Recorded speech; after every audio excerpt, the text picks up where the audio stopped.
Maswerteng hapon po mga ka-STL. Narito na po ang resulta ng STL Pangasinan para sa araw na to, second draw, March 3, 2025, araw ng Lunes.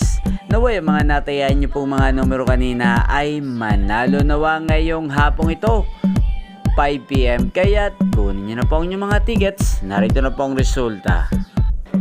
Ang mga numerong nanalo sa STL Pangasinan ngayong hapong ito, March 3, 2025, 5 PM. Second draw result, 40 at 32 in exact order. Sa lahat po ng tumaya kanina sa STL Pangasinan para sa second draw ng 40 at 32, congrats po sa inyo, panalo po kayo. At ngayong hapong ito sa STL Pangasinan, atin pong i-shoutout si Ate Jacqueline ng Pangasinan na lagi din pong nanonood sa channel na to. Shoutout po sa inyo, Ate Jacqueline, sana po'y manalo na ang mga numerong tinatayan nyo sa STL Pangasinan.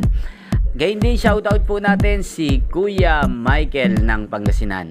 Shoutout po sa inyo, Kuya Michael, sana'y manalo na po ang mga numerong inaalagaan nyo sa STL Pangasinan. Sana'y nasa mabuti rin po kayong kalagayan. At sa lahat po ng mga subscribers ko sa Pangasinan, shoutout po sa inyo dyan. Sana'y nasa mabuti po kayong kalagayan. Inyo pong napanood ang resulta ng STL Pangasinan. Magkita-kita pong muli tayo mamayang 8:45 PM. Thank you for watching.